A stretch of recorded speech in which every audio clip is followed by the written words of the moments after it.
Greetings and salutations. You have just stumbled upon a program known as The Last Video Store. My name is Alexi Toliopoulos, and I'm the host of this show where I talk to interesting people about their favorite movies, and we do so inside The Last Video Store, a place that has every single film on its shelves for our beautiful guests and customers to rent those flicks out, and we can talk about them.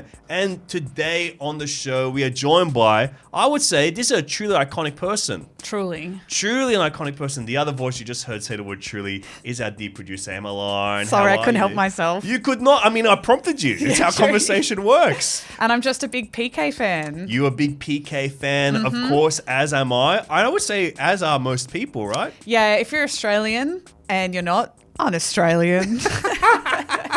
But we're talking about Paul Kelly. We just finished doing the interview and hang out with Paul, and honestly, a bit surreal, hey? I know. He has a bit of an aura. He's just gentle and lovely, and he's great. I put me at ease because, you know, my whole, Paul Kelly's one of those musicians that their music connects like generations. Truly, like my dad is a big Paul Kelly fan.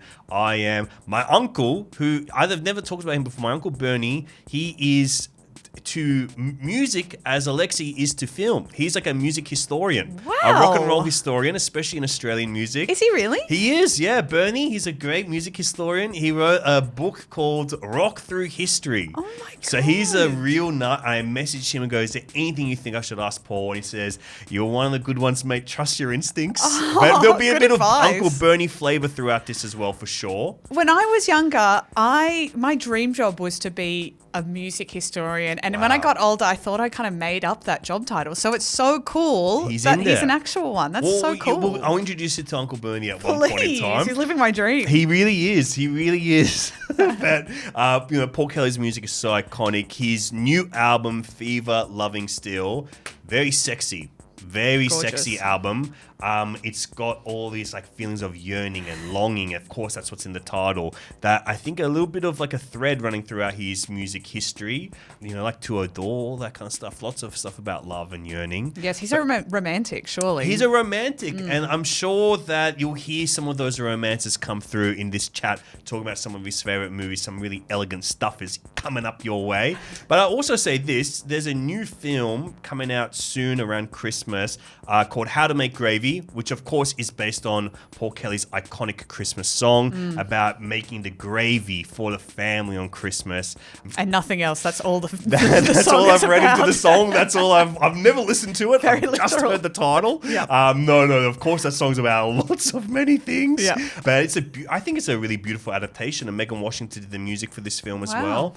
It captures a lot of the melancholy of Christmas. So that's coming up as well, and Paul makes a lovely little cameo in that too. But I was lucky enough to host very early screening with some of the creatives behind it at the Randwick Ritz. So those are the two Paul Kelly things to keep on your radar. I mean, it's Paul Kelly season at the end of the year, right? It really is. So Fever Longing Still is his new album. Really beautiful, really evocative. And How to Make Gravy, the movie, is going to be on binge pretty soon as well. And I'd say this just before we got into the talk.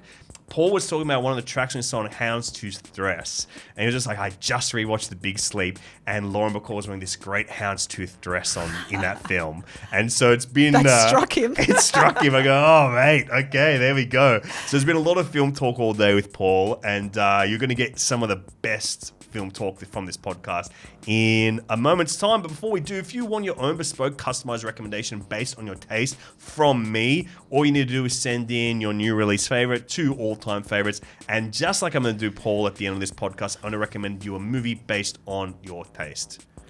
Great. Well, we have a review from Jackson Fagan. Jackson, g'day Fagan. He said, Alexi back with another banger, 10 out of 10. And I believe he's referring to the Mugai episode. Oh, awesome. That was a 10 out of 10 banger. I have to agree. I would say that's probably one of the best recommendations I've ever fired off from this show. But you say that every week. I know, because I'm good and I nail it. I'll say that the one on this one is a king film. Oh, I would love an ounce of your confidence, Alexi. Well, it's infectious. When you know movies as well as I do, it's true. You know good movies it's as well. well-founded. Exactly. He says, I'm back trying to get another recommendation. So he's been knocking on the door a few times. Well, it's coming up, and what a cool episode to be on. It's an iconic guy on There's been a few double dippers lately. I like that. Good on you. Switching up the recommendations to try and catch your eye. I think that's good. Well, you've caught my eye today, Jackson Fagan. He says, weekly picks are Leon the Professional and Poor Things. New release is Furiosa, if it still counts as new. It still counts as new. One of my favorites of the year to this minute. I love that film. You know, I'm going to be cheeky on this one. I love one aspect of Leon the Professional the most, which is one of my favorite actors, Danny Aiello, plays a pizza restaurant owner in that. So I'm going to recommend you what I call the Danny Aiello Pizza Restaurateur Trilogy. Okay. And there are 3 films, and they're 3 great films, including Leon the Professional, where Danny Aiello plays an Italian restaurant owner. One of them is Leon the Professional, most iconically Oscar nominated for playing an Italian restaurant owner in Do the Right Thing from Spike Lee. Love it. And the other one has been featured on the show already, which is Dinner Night, my favorite movie. No, Dinner Rush. I said it's one of my favorite movies. I got the fucking title wrong. Wow, and I'm not cutting that out, Alexi. I know, leave the error in to show that I am fallible. I am human, but I corrected myself within the same second of making the error. So I let it be known I'm fallible, but very minutely so. But Dinner Rush. Those are the Italian-American restaurateur owner trilogy starring Danny Aiello. So do you reckon watch all 3, order a pizza? Order 3 pizzas. Order 3 pizzas. Movie. pizzas. Actually, get pizzas for Do the Right Thing, and maybe for Leon the Professional, get a pasta for Dinner Rush. Yeah, to mix it up as well. You Mix get sick it of up. pizza. I know, but carbs you can't get sick of. They're just 3 different styles of carbs, you know? No, Just they'll go take you for through it. the whole day. Do it on a Sunday, actually. Do it on a Sunday. Oh, and you heaven. know what? Why don't you do it on December 21st and get that gravy cooking in the background, Yes. okay, babe? Let us get into our chat with the iconic, the wonderful, one of the greatest singer-songwriters in Australian history. I'm gooped, I'm gagged. Has anyone ever said I'm gooped and gagged to me, Paul Kelly? But I am. Gwyneth Paltrow is gooped.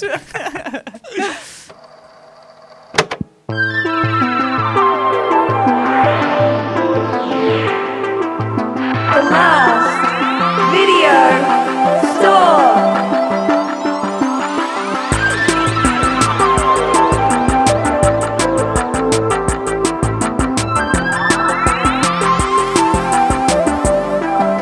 All right, Paul Kelly, thank you for making the trip and wandering into the last video store with me. No, my pleasure. It's good to be here. Oh, it is great to have you in here, and I'm interested. Would you consider yourself a film buff? Do you love movies?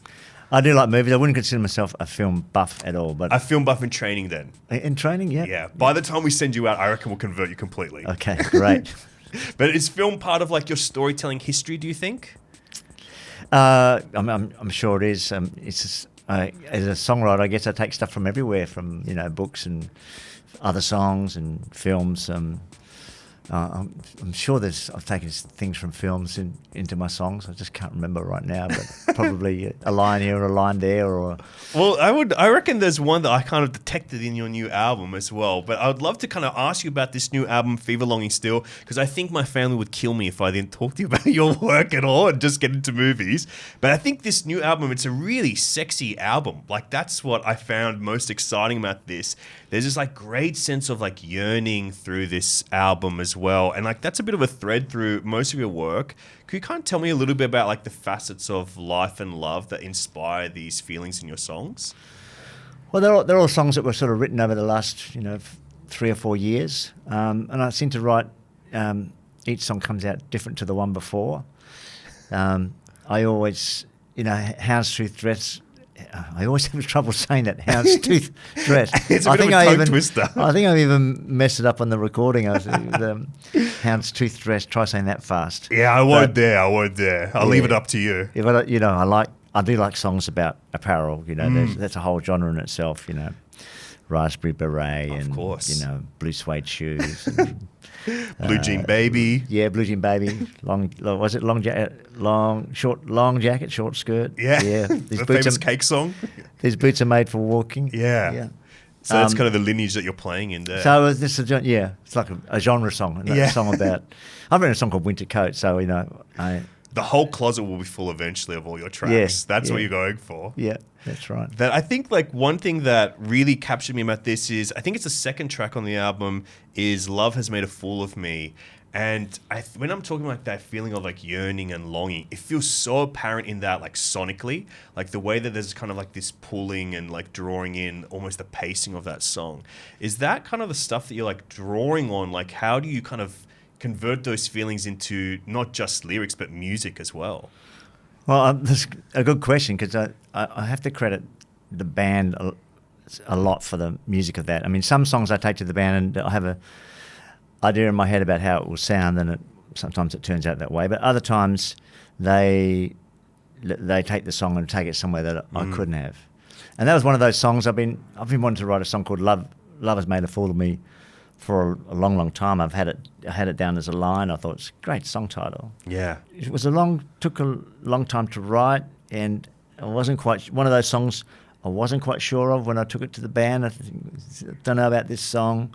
But once they sort of started taking their own way with it, the song sort of just opened up for me.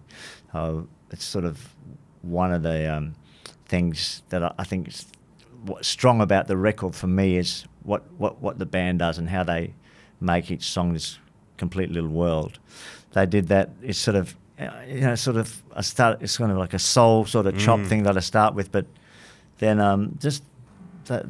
it's kind of a mongrel song. It's not you couldn't sort of say it's any particular genre. Yeah. It's just got its own identity. Thing. Yeah. Can I ask you about that creative collaboration then with your band? Because it sounds like so much of your work like awakens through that collaborative process then.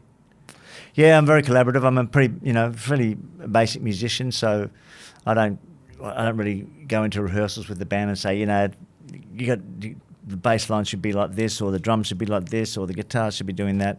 Pretty much everyone in the band brings their own thing to the song. And the beauty of the band is that they're all really deep music listeners. They've got deep, know a lot about the history of music as well as always keeping up. They're probably much better at keeping up with current music than I am. And so they've all got... So it's a very, very eclectic... They're like an encyclopedia of music, really. So yeah. I think that's the thing that I care most about, like creative collaboration, is just like that feeling of having access to ideas and brains that can form ideas that your brain can never come up with, and about coming together and making something that's truly unique and has its own identity as well. That's just the beauty of being in a band. You make this thing that none of you could have made by yourselves, and I guess that's what part of being human is being able to. That's something that we all want to be able to do, to not be just stuck with ourselves, to be part of something that's bigger than ourselves. That's exactly right, isn't it? Yeah. On that as well, with that song, Love Has Made Me a Fool, there was this earworm in there, like this little turn of phrase that just really stuck with me. In it, you describe love or being love-struck as the old catastrophe. Yeah. And that really stuck with me, and I was trying to figure out why it stuck with me. And maybe this is the thing of pulling something from a movie. There's a line in Zorba the Greek where Zorba the Greek talks about being married and having children and describing it as the full catastrophe. Oh, yes. Well, there you go. So that's probably... I love that movie. Yeah. I hadn't sort of made the connection, but there, probably way back. It's been just waiting to pop out. But I just thought it was such a beautiful way of describing like that feeling of being in love and being helpless to it, Yeah, it's just a really, really good word to sing. Catastrophe, sort of, it's a great word to sing. So. And it rhymes beautifully in the song, which is, I guess, a key component to it being in there. Plenty of rhymes with fee. Well, Paul, thank you so much for jumping in the store. I reckon I'm desperate to talk to you about some of your favorite movies ever. So I'm going to send you out into the store, wander the aisles, and like your music as well, these all defy genre. You can go into any genre, pick anything out. We've got every section, every film's covered. Mm-hmm. So bring back some of your favorites and we'll chat through them. Okay. Weekly. You got a beautiful stack of movies sitting in front of you, at least in the mind's eye. But one of your top films sitting on top of that stack that I'm desperate to talk to you about is a personal favorite of mine as well, from Stanley Tucci and Campbell Scott. You've got maybe the all-time greatest food movie, Big Night. Yeah. Comedy. I can't think of a better food movie. It's also about a lot of other stuff as well. A lot of stuff. And it's kind of like that melting pot of ideas, this film. Really, really is like such an evocative film. For those people who haven't seen the movie, how would you kind of describe Big Night? Well, there's two brothers, Italian-American brothers, trying to run a restaurant in New Jersey. One brother is a beautiful, artistic, ambitious cook. The other brother is more business-oriented, and they're trying to make this restaurant work. There's a rival over the road doing sort of real, sort of just classic American Italian stuff, you know, sort of serving up what the people want. Yes, unchallenging food, if you will. Yeah, and the two brothers called Primo and Secondo. So Secondo, yeah. So quite an easy thematic symbolism in the names right there. Often the way in Italian families. I think Primo is the oldest one, and he's the one with the artistic vision. He gets very angry if the customer comes in and they, you know, there's no bolognese on the menu, and so, or they think the spaghetti's, you know, too chewy or something like that. Yeah. Anyway, so they're really struggling. There's a lot of other subplots as well. Isabella Rossellini's in it. And she's like the mistress of the Secondo. Yeah. And she's the wife of the rival. I think she's the wife of the rival restaurant guy, the rival restaurant over the road that's taking all the business. The rival says, "I'm going to help you guys out." Says, you know, because I think they'd asked for a loan. He says, "I'm not going to give you a loan. You know, I asked you to come and work for me, but you didn't. You wanted to set up on your own. But I'll help you out. I'll get Louis Prima, the great jazz singer, the great Louis Prima, to come to dinner. You know, and then you can invite a whole lot of people, make a special menu, get Louis Prima there, get some publicity, blah blah blah. So that's really the whole what unfolds in the movie is, Primo making this incredibly artistic meal. He makes this sort of pasta dish, which is like a not like a cake, but it's like it's something that it's like a big mound of pasta held together. It's called a timpano. It's That's meant right, to look timpano. like a big drum. Yeah. And it's like a layered pasta dish that's got everything. It's got meatballs, hard-boiled eggs, layers and layers of sauces and pasta and stuff. It's like quite You're a helping me out here. spectacular dish. Yeah, I'm trying to of remember course. that dish. Yeah. How could you? I can never forget the timpano. It's one of the core food memories for me is seeing that in this film. Yeah, wouldn't you love to eat it? Right? Oh God, have you ever tried it? No. Because it's a film that gives you almost like the step-to-step process of like how to make this thing. I guess something I really want to ask you about this is, one of your great songs is How to Make Gravy that also has like a step-to-step process of like making a dish inside it. What do you think it is about food that translates to both the poetics of song and film so, I guess, evocatively or emotionally? Oh, I mean, food brings people together. It's the making of the food beforehand, at family gatherings or when people come to dinner. Yeah. Sometimes you may be cooking by yourself or you're cooking with other family members. That's all. And you're having a drink and you're helping each other out. And then the meal itself, and then the talk and the discussion, sometimes arguments. It's just where stuff happens. Yeah. What's great about this film, I don't want to give the plot away too much, but the brothers have a fight right at the end of the movie, but they come back to the restaurant after this big night with all this incredible, fancy, beautifully made food. But they're just sort of in the restaurant by themselves. The waiter's there. Mm-hmm. It's it's really early. It's late in the night. So it must be 4 or 5 in the morning, and one brother cooks couple of eggs, or maybe not. It makes an omelette. Yeah, and just a small omelette, and gives one piece to the waiter who sort of he knows the brothers. Sort of things are tense between the brothers. The waiter sort of takes off, and the brothers just sit there quietly, eating this after all this incredible sort of cornucopia of food. There's just 2 brothers eating a really simple egg dish. without saying anything. I In just think it's complete the most silence. beautiful end to a movie ever. Yeah. I think, and it's all in one confined shot as well, to Yeah. my memory. It just Yeah. feels so elegant, so simple. I think you're right about that idea as well of like food being a thing that connects us all together. I think in particular, when I think about it coming into film, it's such a great way of capturing so many of the senses, because food you're seeing be prepared, especially in this movie, the way it's prepared is so luxurious and beautiful. You're hearing like the crackle of like water boiling. You're seeing like everything kind of come together. You're seeing the multiple different textures of food being layered on top of each other, especially in that incredible timpano dish. Yeah. I should have brought a big timpano for us to share and home Oh, it yeah. together. Maybe at the end of this we'll go get one.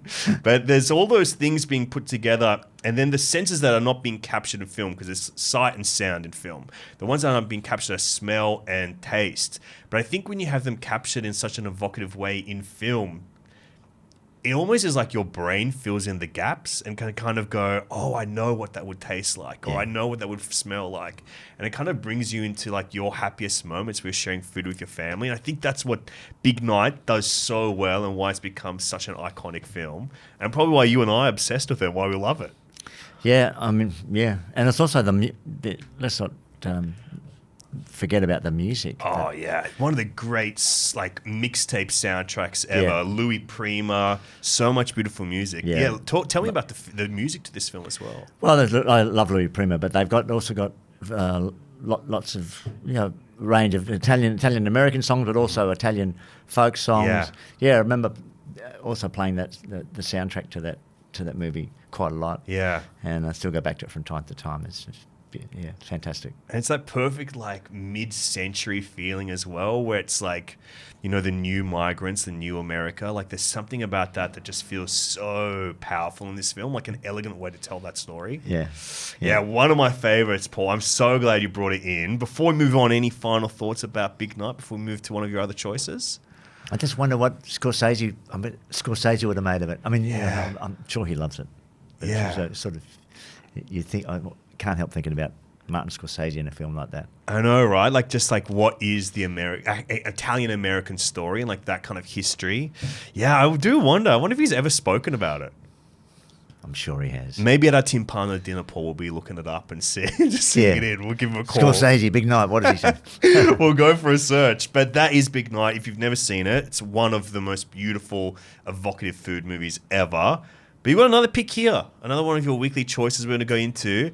I would say if there were 5 classic movies of all time, this would be at least one of them.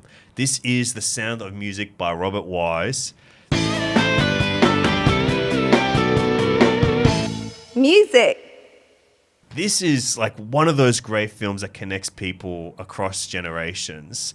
When did this film first come into your life? As a child. So I remember that, as a child, I'm probably watching it down at the Marrittville cinema down the road from our place. Yeah. My memories are pretty vague, but I just know it was a family movie. We knew the songs, great songs, Doe a Deer, Female Deer, and, I Am 16 Going on 17, and a few of my favourite things. Yeah. A few of my favourite things too. So I remember this film, so for a long time, it was just this sort of lovely movie in my childhood with great songs and Julie Andrews, and a happy film.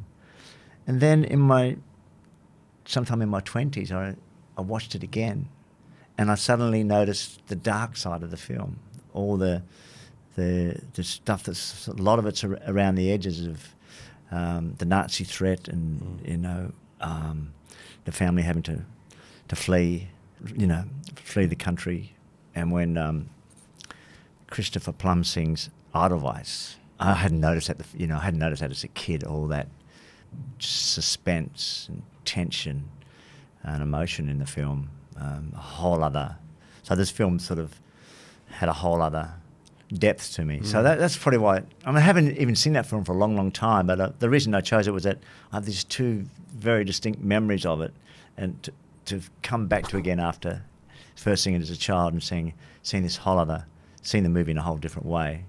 I thought it was, worth putting on the list. Yeah, I think it's a great one, and that's so beautifully put, because there's so many films that have that quality of like a greater depth to them. And I think when you find a classic film and you like this, we have such a defined idea of like what The Sound of Music is. Like you remember it's like the favorite thing. It's all the lovely songs that you remember.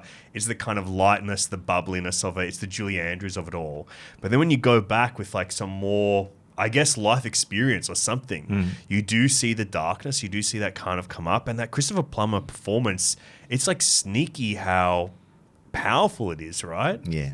Very, very powerful. And being able to convert that all into song as well, I think is another one of like the secret joys of The Sound of Music as well.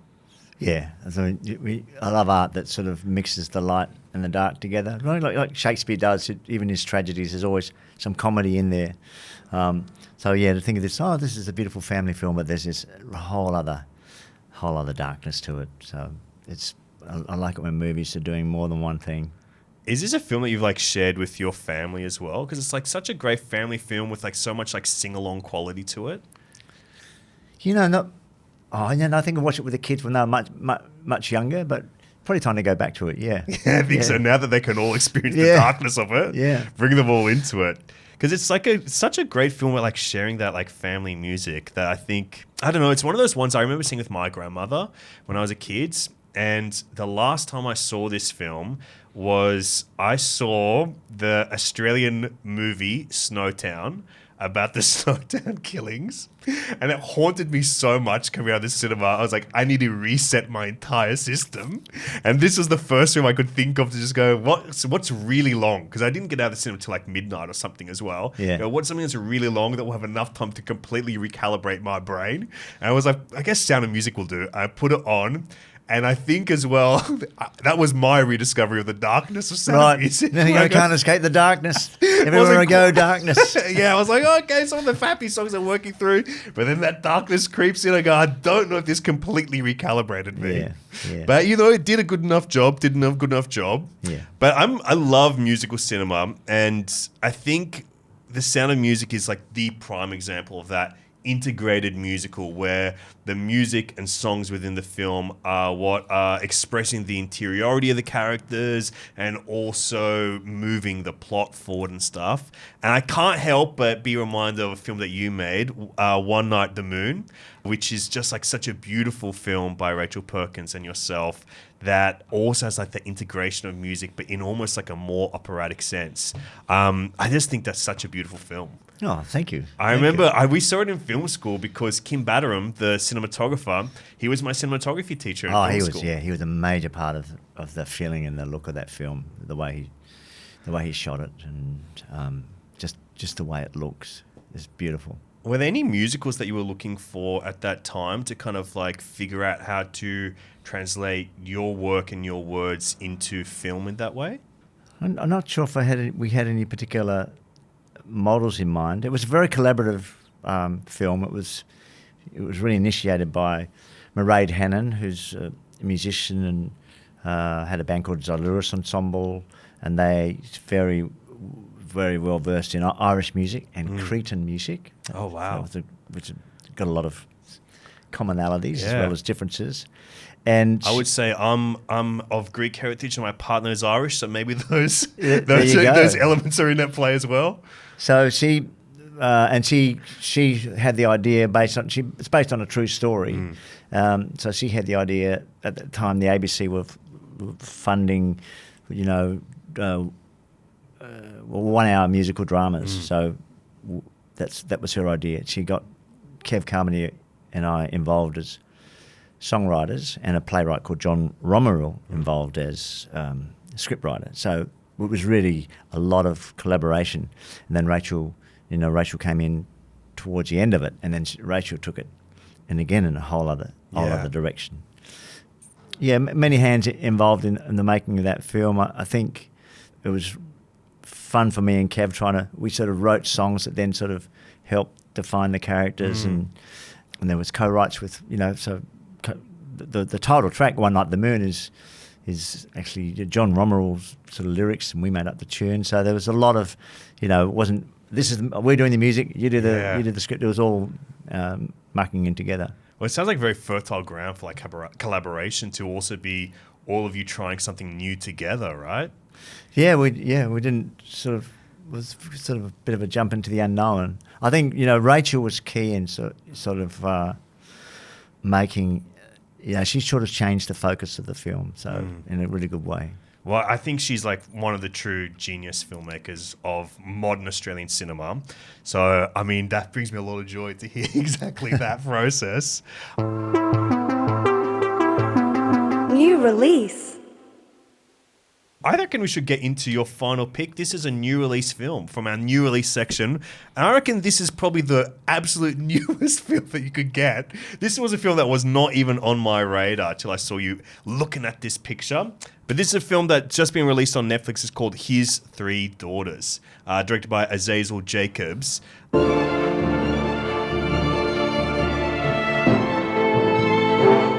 Drama. Yeah, maybe we should tell people about what it's about, because this was not on my radar till you brought it to me. And I would say to you right now, this is one of the best things I've seen all year. And it moved me completely. I think this is an incredible film. But it's about three adult daughters that come back together while their father is in hospice care. Yeah. Can you tell me about this film? What was it that struck you instantly about this? Sometimes it's great when you don't know anything about a film and then you just watch it and there it is. So, because often you go to a film and you've heard about it, someone's talked about it or someone's recommended it. You've seen the trailer. But my partner and I were I'm looking for a film to watch, and somehow we stumbled on that and started to watch it, and then didn't stop. It's a very sort of, you could almost be a play, because it's a very, very sort of close drama in one location, just in an apartment.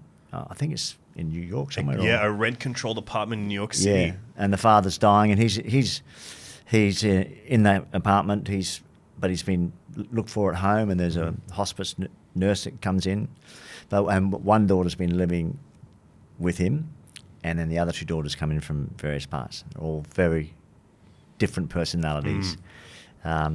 And it's just really, really good filmmaking. It starts off with each three of them do a monologue. Yeah.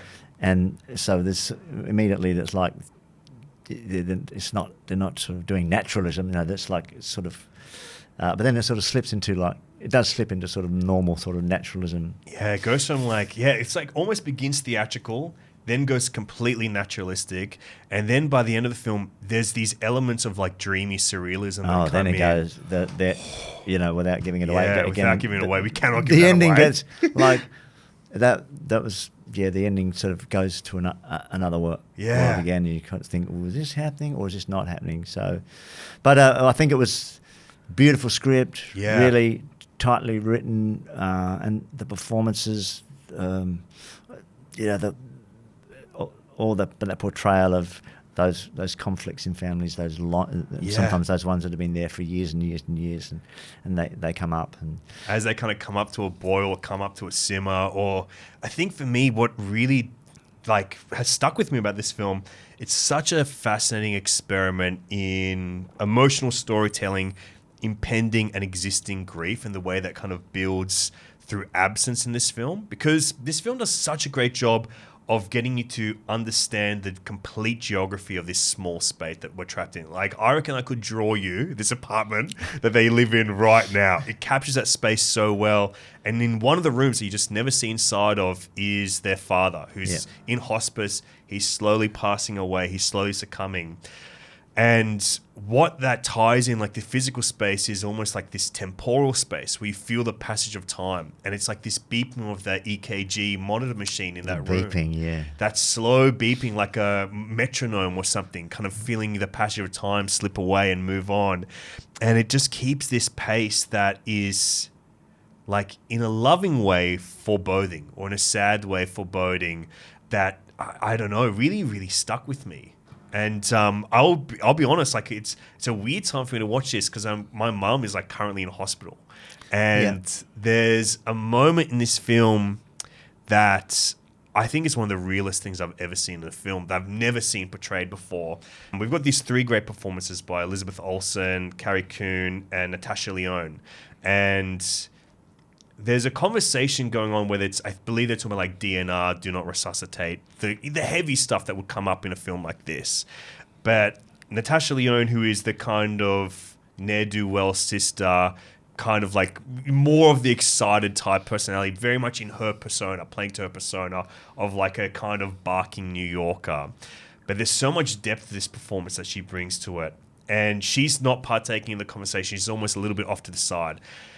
And you just see this moment where she hears something being discussed, and it's almost like this involuntary tear just dripping down her face.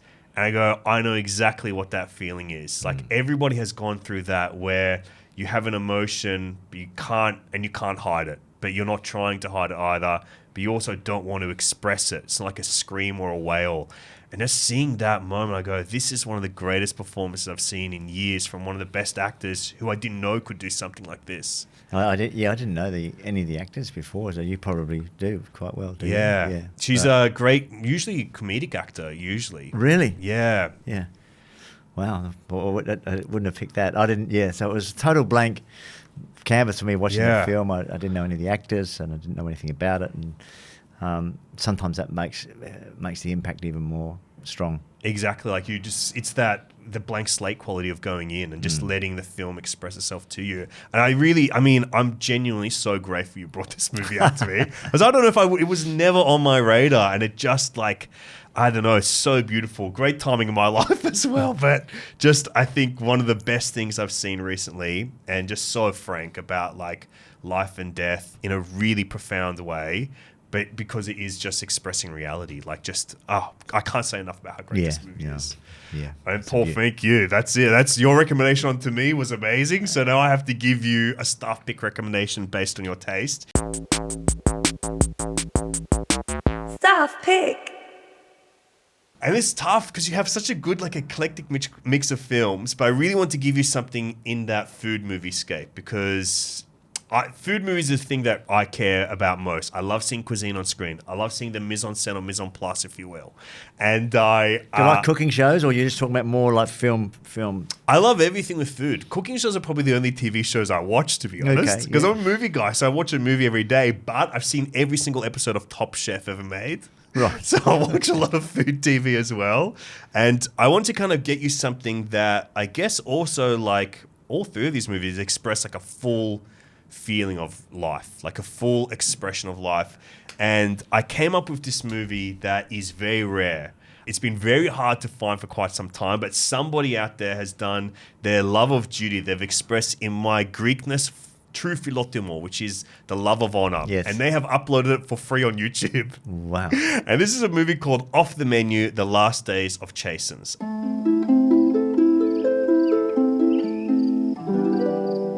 Documentary.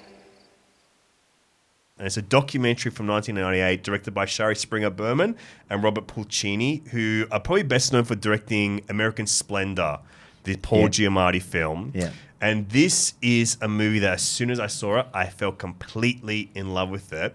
Now, it's about this restaurant called Chasins, which is a legend in old Hollywood, from Hollywood's golden age. Princesses, presidents, producers all mingle at this place with the Rat Pack. Like, it's this huge institution. And what this film is about the last week that they're in service before they go under and change completely.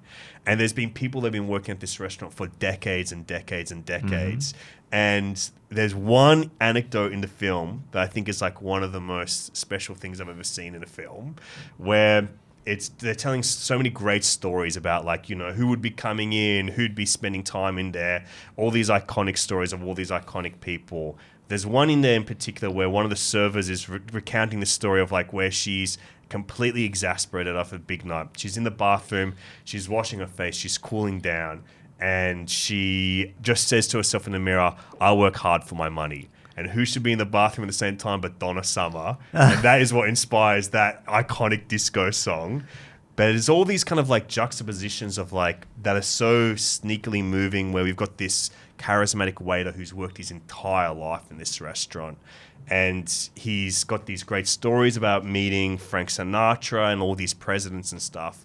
But his son was like, yeah, my dad's a great guy, but I've never really got to know him because his life has been this restaurant. And it's just all these like moving things, but because it's centered all around food and this restaurant, this culinary world, you can really feel those emotions that are like so pertinent and what connect us all together. So that is off the menu, Last Days of Chasins. That sounds great. That sounds great. I can't wait to watch it now. Thank you. I think you'll really love it, Paul. It's just like such an ultimate food movie that, I don't know, I think it really has stuck with me. And there are a few recipes in there. You can learn Chasen's chili, their famous hobo steak. Right. I've never had a hobo steak, but they make a lot of hobo steaks. So it wasn't a Greek restaurant specifically. It was. No. I think there is some Greekness in their chili recipe, though, as often is in America. There's a little bit of cinnamon and stuff in there. But a little bit of that going on. Yeah. But I think you'll really love it. Last Days of Chasen's, just really fantastic documentary about food. Thank you very much. I appreciate My pleasure. that. My pleasure. And we're going to go head off and have that big timpano in a second, right? Yeah, we're going to do that. Yeah. Who's going to cook it for us? Well, I think you and I might have to cook it together. You can handle the gravy. I'll do the meatballs and the eggs and stuff. But, it's a probably 12-hour experience of you and I about to start right now. All right. Well, thank you very much. Thank you. The last video store.